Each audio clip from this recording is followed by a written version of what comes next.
Pastor Mário Fernandes, querido amigo, veio de Curitiba, pegou seu carro e decidiu: Rui, e aguarda que eu estou chegando. Louvado seja o nome do Senhor. Ele é um parceiro especial. Temos um coração em missões para a África, mas só está no nosso coração por enquanto, porque só estamos vendo ainda pela fé o que vai acontecer. E é um esforço grande. Ele em Curitiba, eu aqui em Porto Alegre e outros em outros lugares distintos. Mas Deus provê esses momentos para a gente se fortalecer. Você sabia que nós precisamos de ter encontros como este para nos fortalecermos uns com os outros? Hein, queridos pastores? Ninguém é invencível, hein, meus queridos irmãos? Compensa todo o esforço viajar uma noite e nem sequer fazer um check-in no hotel para estar aqui. Louvado seja o nome do Senhor. O pastor Mário fez isso grandemente. Ele reside em Curitiba, mas ele é um gaúcho de coração. Ele lida na área profissional com biodiesel, engenharia. É um consultor numa área muito técnica, requer muito esforço dele. Quantas empresas os irmãos gerenciam? Apenas 4 ou 5 ao mesmo tempo, que ele é coordenador delas e gerencia elas. Então tem que ser bem administrado o tempo desse homem. A esposa dele, os filhos dele não puderam estar aqui desta vez. Nosso próximo encontro, ano que vem, com certeza, né, Mário? Vamos estar todos juntos aqui. Então, sem mais demoras, eu passo o microfone para esse irmão. Vamos entrar num momento de palavra e de revisão com Deus. Agora é Deus falando conosco. Amém, irmãos? Amém. Seja bem-vindo, Mário. Obrigado, querido. Que bom. Sou um grande tomador de água.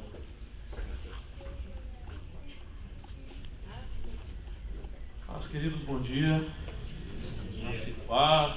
É legal que a gente está no meio de denominações diferentes, tem que cumprimentar cada um de um jeito, né? Já sai falando 3 idiomas, assim, né? Interessante. Então, eu sou o Mário desde pequenininho. Eu nasci em Porto Alegre, minha família é de Juí, então... a família da minha mãe, né? Meu pai veio sozinho da Espanha, minha família do lado dele está na Europa. Eu mudei para Curitiba em 94, estou com 19 anos de Curitiba, né? Então, quando o Rui fala que eu sou um gaúcho de coração, é coração e certidão.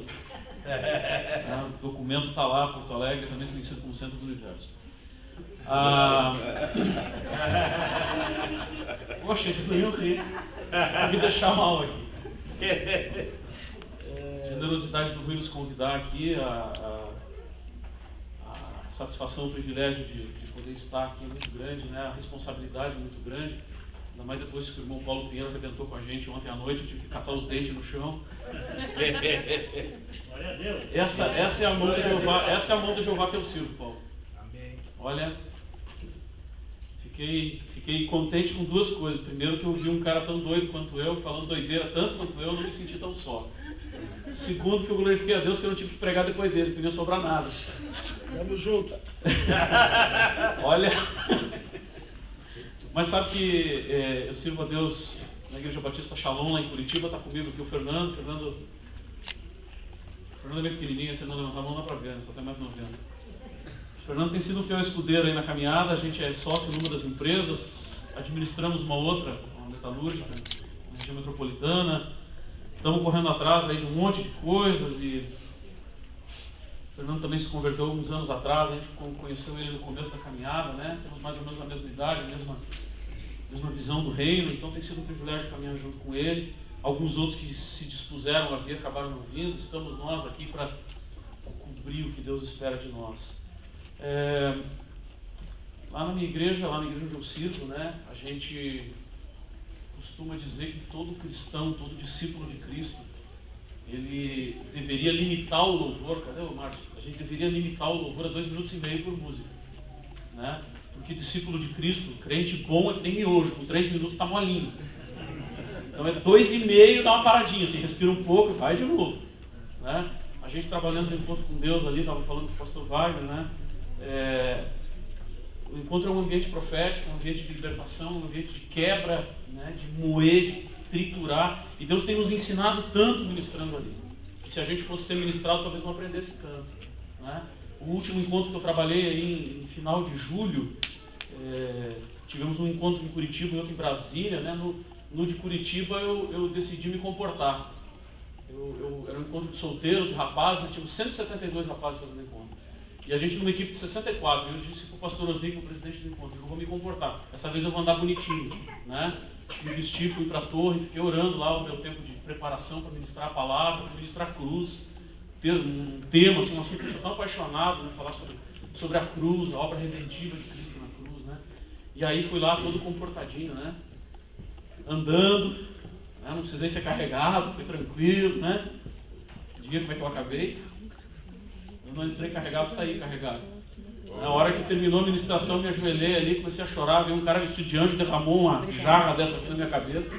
Rapaz, quando eu acordei, eu estava escorado numa parede, uns 10 metros para frente, eu tinha me tirado dali para poder continuar. Sabe o que é isso? Isso é o Super Mario? Não, isso é só um vaso que aprendeu a abrir a tampa e deixar com que as águas se derramem. Aleluia. Vou te contar uma coisa, se você me conhecer um pouco melhor, você vai ver que se serve para mim, serve para você. E se é possível para mim, é possível para você. E o que eu tenho para compartilhar nessa manhã aqui não é nenhuma revelação nova, não é nada teologicamente inovador. Eu vim abrir meu coração contigo com algo que me incomoda, com algo que pulsa no meu coração, algo que bate no meu coração. E eu quero te fazer uma pergunta e um desafio nessa manhã. Se a gente está aqui pelo derramar das águas, por que a gente quer tanto fogo? Sabe quando Jesus estava na terra, ele falou tanta coisa bonita, tanta coisa linda, tanta coisa desconcertante até. Porque era tão acima do padrão, né? Olha, se teu inimigo tiver fome, dá-lhe de comer. Mas ele é meu inimigo, então, não é teu inimigo? Dá de comer para ele. Ganha o cara pelo constrangimento. Aí um dia ele falou para uma pessoa assim, olha, se você crer em mim, nas palavras que eu ensino, nas palavras que eu digo, rios de lava vulcânica correrão de dentro de você. Foi isso que ele falou? O que ele falou? Rios de água viva. O profeta Isaías, quando falou do tempo futuro que há de chegar, em nome de Jesus tão breve, ele disse que a glória de Deus cobriria a terra como o fogo cobre. Não, como as águas cobrem o mar.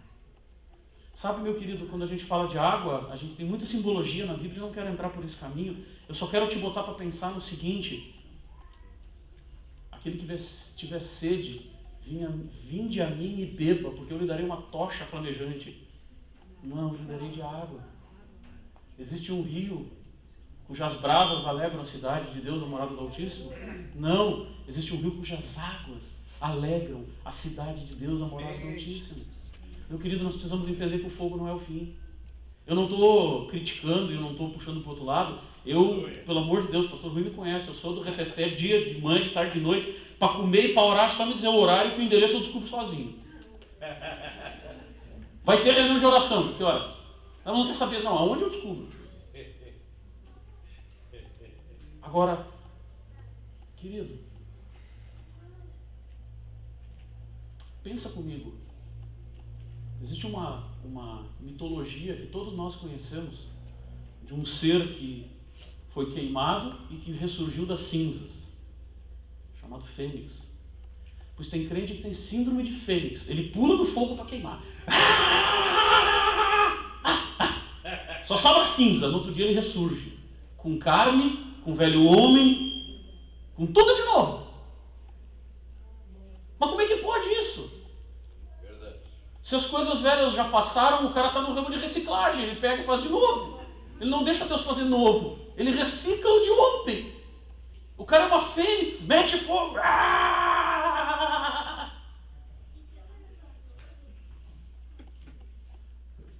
Sabe, meu querido, eu não achei nenhum versículo na Bíblia que dissesse assim: o que falar em línguas até o fim receberá a coroa da vida. Cara, eu também falo, não esquenta. Estamos na total liberdade, eu só estou dizendo que não é isso. Só não é isso. Jesus não prometeu meter fogo em nada. Não lembro de nenhum momento em que ele dissesse assim: agora vai, acende o maçarico de Jeová. Eis que vim trazer o maçarico. Não, eis que vim trazer a espada, né? Não. Lá na igreja, a turma do encontro tem uns apelidos assim tão carinhosos, né? E aí, chuchu? E aí, tocha? Né? Aí já vai pegando, né? Aí maluco, né? Cada um tem uma característica, assim, pela maneira, a gente trabalha junto há muito tempo, muito encontro trabalhando junto, a gente vai pegando intimidade, vai conhecendo. E eu estou dando esse exemplo de algo que eu posso falar que eu tenho vivido, né? A gente trabalhou num encontro, fizemos um encontro lá em Marília, com o pessoal da Primeira Batista lá, numa chácara, numa fazenda a 70 quilômetros da cidade. Eu peguei um carro na empresa lá, uma Pajero, viajei, peguei a Pajero do Anão, né? Fui para lá, 530 quilômetros, a gente pagando do nosso bolso a despesa, aquele esquema do encontro, né? A gente servindo com amor, com gosto. E na última ministração, o Espírito Santo foi derramado naquele lugar de tal maneira que eu perdi o carro. Eu não achei a Pajero em cima da grama. Eu não achei, eu não sabia onde estava. Estava eu e mais 3 dentro do carro e a gente... Cara, mas onde nós deixamos o carro? Eu não sei, a chave está contigo, você vira. Aí quando nós achamos o carro, nós entramos, eu liguei, já estava as malas, tudo dentro do porta-mala, ninguém é bobo também, né? A gente é louco, mas não é tonto, né? Aí botamos as malas, tudo dentro do carro, aí eu liguei a caminhonete, olhei e pensei assim, tá, agora você tem que descobrir para que lado que sai daqui. Ah não, ó, tem um carro saindo, então vamos atrás. Meu irmão, eu dirigi 30 quilômetros, não se falou uma palavra em português naquele carro. Só falava mistério. E era algo assim tão gostoso, tão fluido. Mas o que eu quero te dizer com isso? Que o fogo se extingue, o fogo se apaga. Chega uma hora que acaba. O irmão Paulo falou ontem, Rua Azusa, né? O que aconteceu ali? O que foi aquilo, meu Deus do céu? Mas apagou. Aquele grande avivamento que aconteceu no século XIX, Irlanda, se eu não estiver enganado, as pessoas andando na rua, dali a pouco elas se ajoelhavam na calçada e começavam a chorar. Está registrado na história. O que aconteceu? O fogo se apagou. Sabe, meu querido, nós estamos nesse lugar em busca de unidade e buscando o derramar das águas, não o acender do fogo.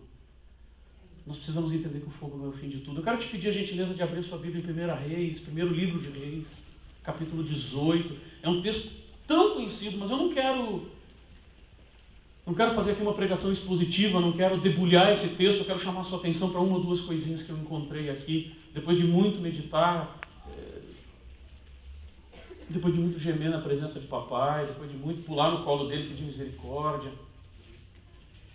Sabe, a boa notícia para mim, a boa nova é acordar de manhã, olhar, abrir um olho só, olhar assim, estou aqui ainda? Estou. Aleluia, misericórdia se renovou, zerinho. E é por minha causa, para que eu não seja consumido. Justifico. Esse texto de 1 Reis 18, a gente não vai ler porque o nosso tempo aqui é bem limitado. Eu vou te contar essa história e nós vamos parar no versículo que interessa. Provavelmente você já leu esse texto.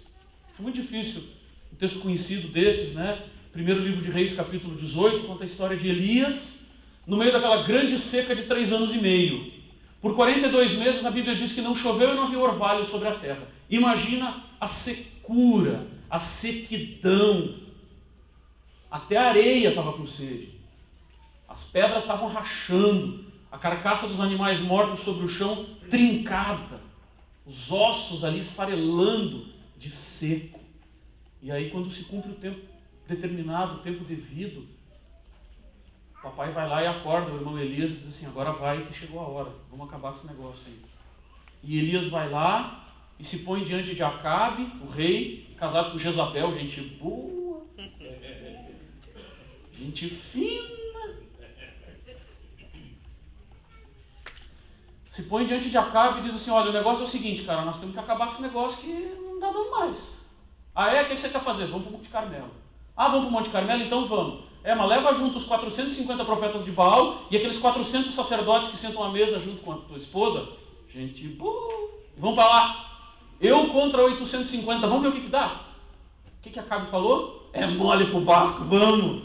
Já. Vamos moer com esse cara. Vamos acabar com o perturbador de Israel. Chega lá. Elias, diante de todo o povo, propõe um desafio. E ele diz assim, vamos fazer o seguinte, escolhe 2 novilhos, vocês pegam de vocês primeiro, eu pego o que sobrar, não tem problema nenhum. Vocês partem, põem em cima da lenha ali, e vocês clamam ao Deus de vocês, eu faço a mesma coisa, clamo ao meu, e o que responder por fogo. Esse é o Deus verdadeiro. Olha o fogo aí. Olha o fogo aí. E aí os caras vão lá e matam o novilho, põem a lenha, e sapatearam, fizeram de tudo, pularam, se cortaram, a Bíblia diz, sangraram, cantaram, E Elias, como bom homem de Deus, diz assim, acho que é melhor gritar mais alto, esse cara é capaz de ter viajado. Esse Baal aí pode estar ocupado, ele não é Deus, ele deve estar com muita coisa para fazer, grita mais alto aí, ó. Fosse hoje, a gente ia dizer que eles fizeram macumba. Né? Fizeram um negócio ali muito parecido com o que hoje a gente conhece como macumba. Pois deixa eu te falar uma coisa, meu querido. Eu tenho ido em alguns lugares que se chamam de igreja, que o pessoal não está fazendo macumba, está fazendo boa cumba. Só não é má. O negócio é fazer o fogo cair. Tem que fazer o fogo cair. Tem que fazer o fogo cair.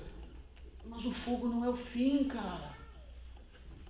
O fogo como sinal, como evidência, como manifestação é altamente válido, é propício, é bíblico, está certo, não tem problema nenhum, é de Deus, aleluia, amém, glória a Deus. Ponto.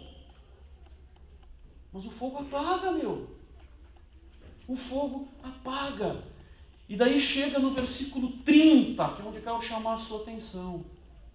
Versículo 30 de 1º livro de Reis, capítulo 18.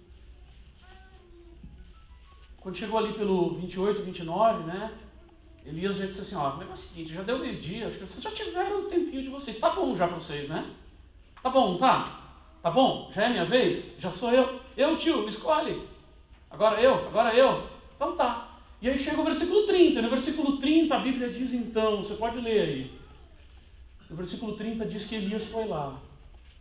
E antes de mais nada, ele foi restaurar um altar que estava derrubado. Um altar que estava em ruínas. Estava detonado. Estava esbodegado, esgualepado. Destruído. E no versículo 31 diz que ele juntou 12 pedras, segundo a ordem das tribos de Israel, e ajuntou aquelas pedras. E reconstruiu aquele altar, que estava derrubado. E com todo cuidado ele foi lá e montou aquele altar, aquela churrasqueirinha. Ele colocou tudo no lugar, e ele colocou a lenha, e ele mandou cavar uma vala em volta. E ele colocou a carne do sacrifício ali em cima. E mandou que derramassem água.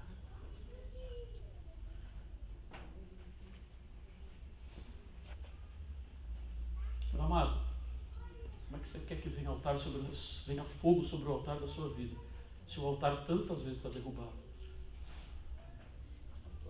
Se no lugar onde devia ter 12 pedras tem 4, tem 3, ou não tem nenhuma mais?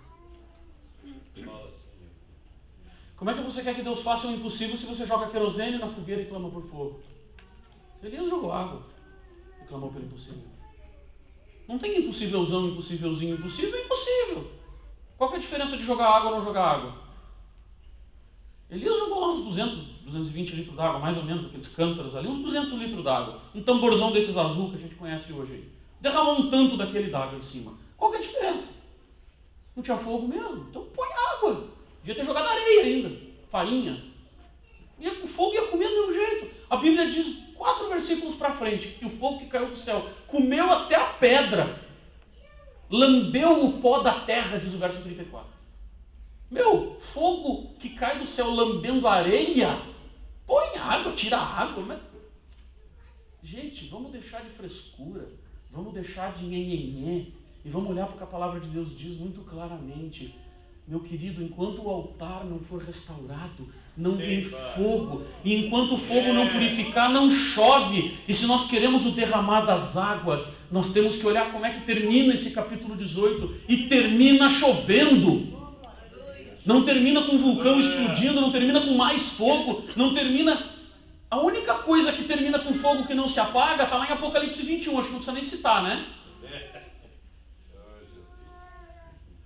Será que não chegou um tempo na nossa vida, como homens de Deus, como mulheres de Deus, como pastores, como ministros, como cristãos, seguidores de Cristo, de dar um pouco menos de bola para o fogo e lembrar que vai vir chuva?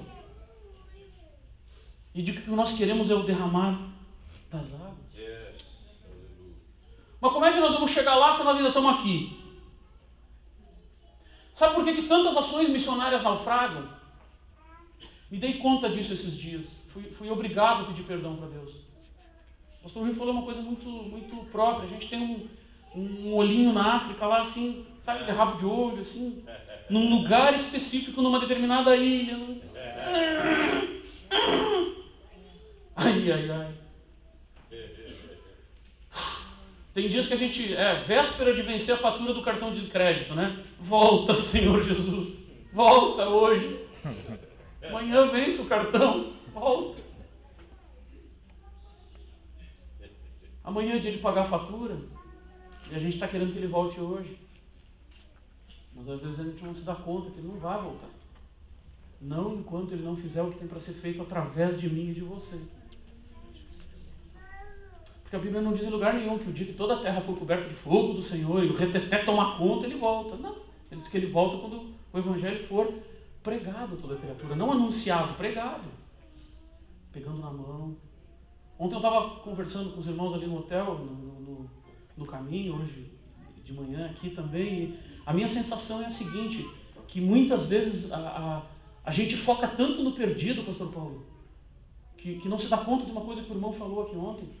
Sabe, a gente olha para o perdido, o cara sentado na calçada e tem misericórdia dele por causa da condição dele. Eu vou falar uma coisa para vocês, a condição dele é problema dele, cara. Eu não mandei ninguém passar fome. Eu não tomei o dinheiro de ninguém. Ele está passando fome e é problema dele. Qual que é o meu problema? O meu problema é que o Deus que me salvou ama tanto aquele cara quanto me ama. Isso é problema meu. Isso tem que me fazer olhar e dizer assim, cara, isso aqui é um desperdício de profeta. Isso aqui é um discípulo de Cristo estragado. Eu tenho que consertá-lo. Eu tenho que botar ele de volta no lugar. Eu não posso olhar para a condição dele e ter misericórdia da miséria dele. Eu tenho que ter amor por ele, tal como Deus tem amor por ele, a ponto de dar o seu filho para morrer tanto por mim como por ele. Porque se não for assim, meu querido, nós vamos continuar com o altar de 2, 3 pedrinhas e querendo que venha todo o fogo que tem para vir. Porque sem o fogo não vem a chuva, e sem a chuva as águas não derramam. E se você olhar como é que acaba o capítulo 18, você vai ver que derramou tanta água, mas tanta água, que Elias falou para Acabe assim, cara, pega o teu carro aí, ó, pega essa tua Mercedes blindada, essa tua Pajero aí, ó, e Land Rover, e manda o motorista socar a bota, porque vai chover tanto que não vai dar para andar na estrada. Mas, cara, deita o cabelo enquanto é tempo. E rolou muita água naquele dia, depois de 3 anos e meio. De 42 meses. Sabe, meu querido, a gente precisa parar de focar no perdido. Entenda bem o que eu vou dizer. A gente precisa parar de focar no perdido, por causa da condição de perdido dele, e focar no fato de que nós fomos chamados para levar a glória de Deus ao perdido. O problema é a glória de Deus, o problema não é o perdido. O perdido é a exceção da regra, porque a terra e todo o seu esplendor pertence ao Senhor, então aquele cara também. O problema é que alguém o tomou de assalto. Alguém o roubou da mão do Senhor. Isso precisa ser restaurado, precisa ser restituído. Agora, como é que eu vou olhar direito para as coisas se eu estou no escuro? Quantos conhecem de cor João 3,16? Pode levantar a mão aí, vamos ver. João 3,16. Quem sabe de cor? Quase todo mundo sabe João 3,16. Quem é que sabe 1 João 1,7? Eu tinha medo de olhar. Sabe o que diz 1 João 1,7? Se andarmos na luz como ele na luz está, teremos comunhão uns com os outros. E o sangue de Jesus Cristo nos purifica de todo pecado. Sabe, meu querido, é chegado um tempo da gente acender fogo não para sapatear em cima, mas para clarear o caminho. Para enxergar por onde andamos, porque se estivermos na luz, como ele na luz está, teremos comunhão uns com os outros. Sabe por que eu não tenho comunhão com o Rui? Porque falta luz para um dos dois. O farol está virado para o lado errado. Quando eu e o Rui viramos o farol para o mesmo caminho, ô Rui, tá bom aqui? Tá, então vamos. Daí é só andar a gente aprendeu, correr a gente aprendeu, voar a gente está aprendendo. A gente não aprendeu a acender o farol. Eu quero te desafiar nessa manhã. Eu quero te desafiar nessa manhã a me responder uma pergunta assim, muito ruim de responder. Muito ruim mesmo. Se você já entregou a sua vida para Jesus, o que você ainda quer com ela?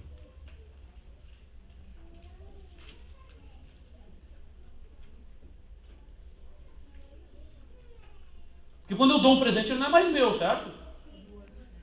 É de quem eu dei. E se eu entreguei a minha vida para Jesus e dei, eu não posso ficar segurando. O que você ainda quer com ela? Ah, pastor, mas assim é ruim. Só lamento, o que eu posso fazer? Agora eu posso te dizer uma coisa, eu quando aprendi a soltar e dizer Deus leva, a minha vida mudou e mudou muito. E mudou para sempre, mudou definitivamente. Amém. As nossas ações missionárias focam demais no perdido, não focam na glória de Deus para ser levado ao perdido, não dá certo. A gente não anda na luz, não tem comunhão. O que a gente tem que fazer?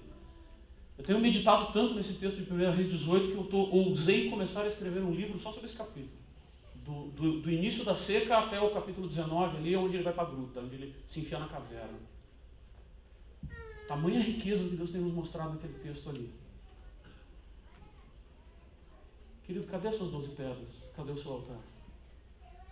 A lenha não é difícil, né? Porque a gente é tão cara de pau que é moleza.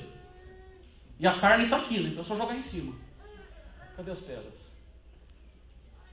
Você já parou para pensar se o teu altar tem 12 pedras? Porque lá em 2 Coríntios, o apóstolo Paulo disse: não sabeis que fostes comprados por preço, que o vosso corpo é morada do Espírito Santo. Se é morada do Espírito Santo, onde é que é o altar?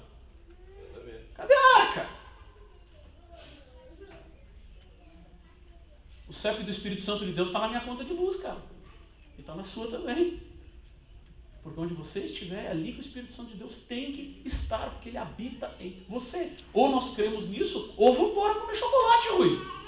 Estamos na terra do chocolate, cara. Ou nós vamos olhar para isso e vamos encarar com seriedade, porque eu vou falar uma coisa para você, querido. O diabo não está brincando de capeta, não. Nós podemos estar brincando de crente, mas não está brincando de capeta. Nós podemos brincar de pastor, podemos brincar de igreja, né? Podemos dar por 3 palavrinhas só. E aí na hora de dizer Deus é amor, a gente diz para quem está do nosso lado, o fedido, mal cheiroso lá da rua, coitado. Eu quero te desafiar a encontrar 12 pedras para restaurar o teu altar. Sabe por quê? Porque depois que vier aquele fogo e consumir tudo, as águas vão ser derramadas numa chuva nunca vista sobre a sua vida. Meu querido, começa a pensar comigo. Jesus Cristo, a pedra angular, rejeitada pelos construtores, se tornou pedra viva, se tornou a pedra fundamental da nossa construção. Então a primeira pedra tem que ser a sua salvação. A sua salvação tem que ser rocha de ancoragem. Tem que ser a pedra 1 do seu altar. É sobre isso que nós sacrificamos a nossa carne. É sobre isso que o fogo de Deus vem. Para que Deus vai ficar ungindo coisas se Ele pode ungir pessoas? Por que Deus vai ungir prédio? Para quê? Tem algum prédio feito à imagem e semelhança de Cristo aí na cidade? Se tiver, eu quero morar lá. Na minha não tem, lá em Curitiba não tem nenhum. Agora, quando eu olho para o Fernando, eu digo, olha, eis aqui a imagem e semelhança de Deus em Curitiba. Quando eu olho para o Rui, eis aqui a imagem e semelhança de Deus em Porto Alegre. Quando eu olho para o Paulo, imagem e semelhança de Deus em Pelotas, Caxias, Itajaí, Santa Rosa. Eu posso olhar para a imagem e semelhança de Deus, porque a pedra 1 está no altar. Meu querido, escolha as outras 11 que você quiser, mas não deixe o altar derrubado. Obrigado, Senhor. Estabeleça a pedra da sua intimidade com Deus, a pedra da sua vida devocional, a pedra da sua oração, as pedras do seu louvor, da sua adoração. Pode colocar 2 aí. Faça o que você quiser, mas reconstrua esse altar pelo amor de Deus, literalmente. Pelo amor de Deus. Por causa do amor de Deus. Sabe, eu tenho uma sensação que no reino de Deus a gente é tão pequeno, mas tão pequeno que a gente acaba ficando igual de tão pequeno. Sabe, dá para distinguir uma vaca da outra, mas não dá para distinguir uma pulga da outra. Porque é muito pequeno. Micróbio. É tudo igual porque é pequeno. Sabe, no reino de Deus a gente é tão pequeno que a gente só pode ser igual. Então pega a pedra da humildade, coloca ela no canto do seu altar. Porque Jesus disse assim, aprendam de mim, porque eu sou o bom, eu sou o cara. Ele disse, aprendam de mim, porque eu sou manso e humilde. O Senhor rejeita o soberbo, mas o coração quebrantado Ele não rejeitará. A humildade, ela tem se perdido nos altares. Eu tenho trabalhado com restauração de vidas de homens, eu tenho visto tanta gente, que bate no peito para dizer, olha, eu sou o cara. Eu sou. Aí eu olho para ele e digo assim, rapaz, só teve um que disse eu sou. E tinha razão. Só ele. Só esse. Os outros Aí não é ser imitador, é ser imitação. Rapaz, o dia que o povo de Deus, gente como eu e você, sentar no chão para chorar e disser assim: Deus, ainda falta uma, eu só tenho 11 pedras. Você já pensou que mundo vai ser esse? Você já pensou o que vai ser da sua igreja? Você já pensou o seu povo chegar lá na igreja e dizer assim: cadê o pastor? Ele está na hora dele pregar. Rapaz, ele está sentado no chão chorando lá. Pô, então fazer o seguinte: em vez de pregar, vamos sentar mais em roda dele e vamos chorar junto. Será que não está faltando a gente não pregar um pouco? Oh, Jesus. Será que não tem pedra estranha no altar? Pedra de madeira? Pedra de papel? Eu não sei o que acontece. Vem aquele fogo e depois some tudo. Mas, cara, não era pedra. Era madeira, era a folha. Esses dias eu estava dando aula no nosso seminário lá, treinando a próxima geração dos nossos líderes, para a glória de Deus. E aí eu estava ministrando uma aula sobre o uso de dons na igreja. Né? E aí eu estava falando, uma turma relativamente pequena, lá tem 12, 14 alunos. E aí eu disse assim: cara, abre aí no texto, Mateus capítulo 17. Tá? Aí Jesus mandou a figueira secar. Aí eu disse assim: um de vocês acha aí no versículo em que Jesus mandou a figueira secar? Aí um aluno rapidinho disse: não, 21. Ah, leia aí então o que diz. Nunca mais se coma fruto de ti. E onde é que ele mandou secar?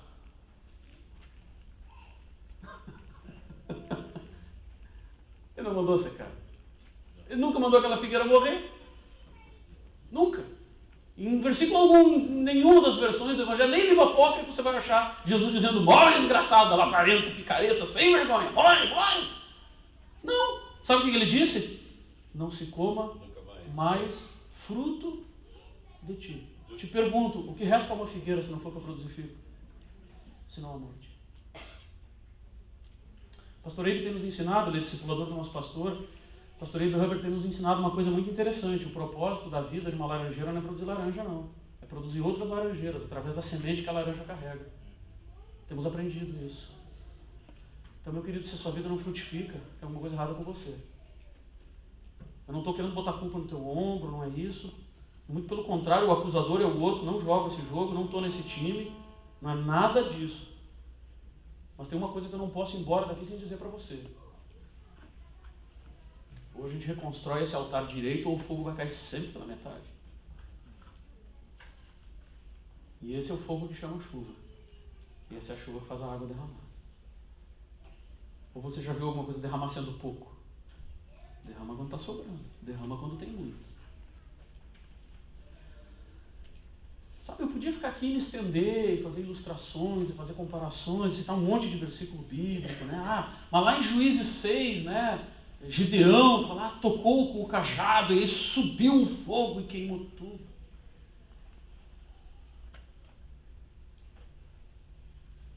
Mas será que precisa? Será que não está na hora da gente não pregar um pouco? Será que não é chegado um tempo da gente olhar em volta e dizer assim: rapaz, o negócio é o seguinte, nós temos um problema objetivo para resolver. A nossa comunhão não é tudo aquilo. E a palavra de Deus diz que se andarmos na luz, como Ele na luz está, em 1 João 1,7. Nós teremos comunhão uns com os outros. Então nós precisamos resolver esse problema primeiro. Sabe por quê? Porque quando Elias se colocou na frente de 850 profetas de Baal, era ele contra os 850. Mas ele não estava sozinho. Sabe por quê? Porque logo em seguida ele tem uma crise existencial psicotrópica, maluca, depressiva. Sei lá como é que chama aquilo. Deu um nheco-nheco nele, como é que fala? Um piti. Deu um piti no cara e ele se enfiou num buraco e ele disse assim: Deus me leva. Eu não aguento mais esse mundo aqui. Aguento mais, eu tenho sido fiel e estou sozinho. Aguento mais. O que Deus disse para ele? Vá se lascar, rapaz. Não. Deus disse para ele: você está enganado, meu filho, porque eu guardei 7 mil que não se curvaram a Baal. Quantos tinha lá no morro contigo? Quantos eram? 850, né? 450 mais 400. 850. Quantos tinha que ele nem sabia? 7 mil. Sabe, querido, às vezes a gente está sozinho aqui, mas a gente é maioria igual. Sabe quando? Sabe quando? Quando o nosso joelho não se curvou a Baal, quando nós estamos unidos. Sabe, meu querido, eu não vou me prolongar, não vou fazer nada apelativo, não vou... Só quero te deixar um recado muito claro e muito objetivo. Se você quer ter um sucesso e um ministério e um mover e um fogo que chama chuva, como Elias teve, paga o preço que ele pagou. Receitinha de bolo. Receitinha de bolo, não precisa saber cozinhar. Pega a caixinha, olha o que está escrito atrás. Quebre 2 ovos. 1 xícara de leite. O pacotinho que você tem na mão. Liga a batedeira 3 minutos, põe no forno. Sabe? O bolo sai. Não é um Brastemp, mas sai um bolo. E sai sempre igual. Receitinha de bolo para a sua vida cristã. Você quer chegar onde Elias chegou, anda por onde ele andou. Você quer chegar onde Jesus chegou? Só que eu te avisar que tem uma cruz lá na ponta, né? Mas é só andar por onde ele andou, fazer o que ele fez. Não estou dizendo que é fácil. Eu estou dizendo que é necessário. É diferente. É muito diferente. Sabe, nós precisamos encontrar dentro de nós o clique, o estalo que faz o download acontecer. Sabe? Nós precisamos que... Oh, Deus. Precisamos daquele momento em que Elias se senta no versículo 29 e no 33 e ele se curva, põe a cabeça no meio dos joelhos e ele diz: Deus, responde para que esse povo saiba, não que eu sou o cara, mas que Israel tem um Deus. Sabe, o povo lá fora vai ver isso, mas ele vai ver isso o dia em que nós nos ajoelharmos, o dia que nós nos curvarmos e o dia que nós consertarmos o altar derrubado. Meu querido, se você entregou sua vida para Jesus, o que você ainda quer com ela? O que você quer com ela?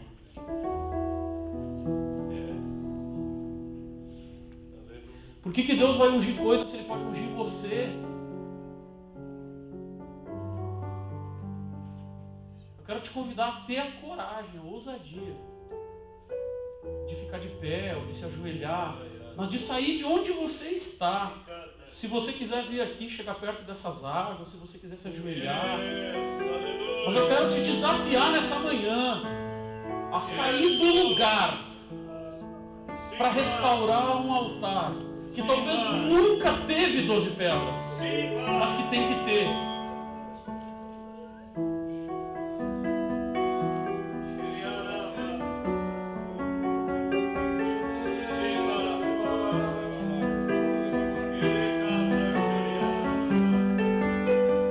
Peça que Deus te mostre o que precisa ser restaurado.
pedra no lugar.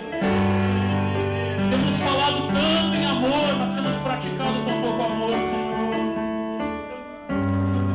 Oh Deus, clamamos pelo teu favor imerecido.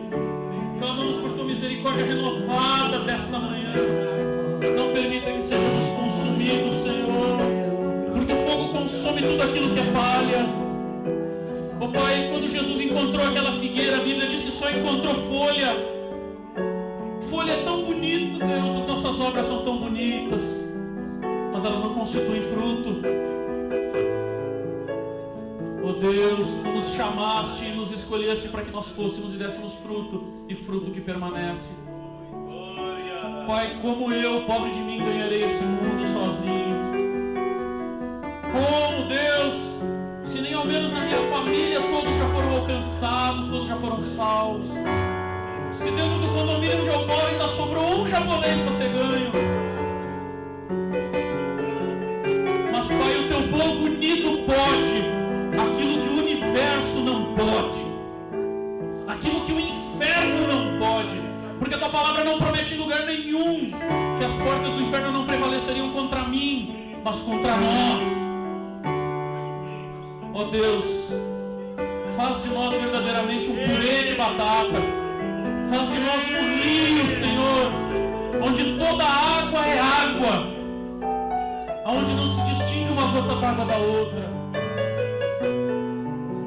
Nós clamamos pelo teu rio, Senhor. Nós clamamos pelo teu mover. Nós queremos o teu fogo, sim, Senhor. Nós não desprezamos o teu fogo, mas nós entendemos e aceitamos que o fogo não é o fim de nada. Ele é só para chamar chuva. Oh Deus, dá a cada um de nós 12 pedras. Pedras que não se queimam ao fogo. Oh Deus, profeticamente nós estamos na sede do governo dessa cidade, Deus. Derrama através desse lugar, para todo esse estado que eu aprendi a amar desde criança, para essa nação onde vivemos. Ó Deus, é chegado um tempo em que nós não precisamos eleger um de nós para governar os países. Nós precisamos ganhar aqueles que já estão lá. Nós precisamos que os nossos governantes vão para a mídia e peçam perdão ao povo, por causa do nome glorioso de Jesus Cristo, a quem conheceram. Tua palavra nos diz que se orarmos pelas nossas autoridades, o máximo que conseguiremos é vida digna e em paz. Mas nós queremos mais, nós queremos que o Senhor volte. Oh Deus, que é o homem para que dele te lembres, que é o filho do homem para que o visites. Mas Pai, se o escrito da dívida que era contra mim foi rasgado e encravado naquela cruz, eu posso todas as coisas, porque Tu és aquele que me fortalece. E na autoridade que nos é dada nesse lugar, Senhor, eu quero profetizar que homens e mulheres sairão daqui, Deus, com a disposição de Te glorificar, através do fogo da nossa barca, de uma água que derrama e que transforma, para a glória do Teu nome.